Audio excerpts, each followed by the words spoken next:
ഞാനിപ്പോൾ പറയാറുണ്ട്, ഒരു പുള്ളിക്കാരി കുക്കർ അകത്ത് കൊണ്ട് വെച്ച് അയാൾ പോയോ, വന്ന ആൾ പോയോ എന്ന് ചോദിക്കുമ്പോൾ പോയി. അച്ഛമ്മയുടെ പേരെന്തായിരുന്നു, കുട്ടിയമ്മ എന്നായിരുന്നു പേര്. അച്ഛനോട് ഇപ്പോഴും അമ്മയ്ക്ക് ദേഷ്യം ഉണ്ടോ ചോദിക്കുമ്പോൾ പുള്ളിക്കാരി പറയുന്നുണ്ട്, ദേഷ്യമൊക്കെ ഉണ്ടായിരുന്നു എന്നാലും അങ്ങ് പോയില്ലടാ എന്ന് പറയുന്നുണ്ട്. അത് കല ചേച്ചിയുടെ ഫേസ് കാണുമ്പോൾ അത് ഉർവശി ചേച്ചിയാണോ കൽപ്പന ചേച്ചിയാണോ എന്നുള്ളത്, ഐ മീൻ അവർ രണ്ടുപേരുടെയും ഇതിങ്ങനെ മാറിക്കൊണ്ടേയിരിക്കും. ചില നേരത്തേക്ക് തോന്നുന്നത് കറക്റ്റ് ഉർവശി ചേച്ചിയുടെ പോലെയാണ്, ചിലത് കറക്റ്റ് കൽപ്പന ചേച്ചിയുടെ പോലെ തോന്നും.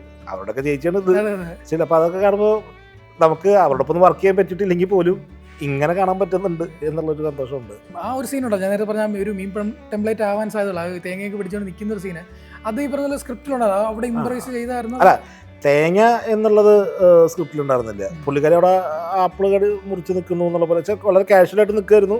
ഇവർ നോക്കുന്നു അപ്പോൾ എന്തായെന്ന് ചോദിക്കുമ്പോൾ ഈ ഫോട്ടോ കണ്ട് ഞെട്ടുന്നു എന്നുള്ളതുണ്ടായിരുന്നത്. പിന്നെ ആപ്പിൾ എന്നുള്ളത് മാറ്റി വേറെ എന്തിലോട്ടോ അതന്നേരം സീനിൽ ഐ മീൻ ഷൂട്ട് സമയത്ത് മാറിയിട്ടുണ്ടായിരുന്നു. പിന്നെ തേങ്ങ നമ്മുടെ ഫോട്ടോയിൽ ഉള്ളത് തേങ്ങയാണ് പിടിച്ചത്, അത് ഉണ്ടായിരുന്നു. ഐ മീൻ നമ്മളിപ്പോൾ ആർട്ട് ഡയറക്ടറോട് പറയുമ്പോഴും കയ്യിൽ നമുക്ക് തേങ്ങ കൊടുക്കാം. കാരണം ഭരതനാട്യമാണെങ്കിലും കുറേ തേങ്ങ റിലേറ്റഡ് കൊപ്രപ്പൊടികളായിരുന്നുകൊണ്ട് അങ്ങനെ കൊടുത്തിരുന്നത്. അപ്പോൾ അതുപോലെ ഇവിടെ തേങ്ങ നമ്മുടെ ടീമിലുള്ള ആരോ സജസ്റ്റ് ചെയ്തായിരുന്നു, അതാരും എനിക്ക് ഓർമ്മയില്ല.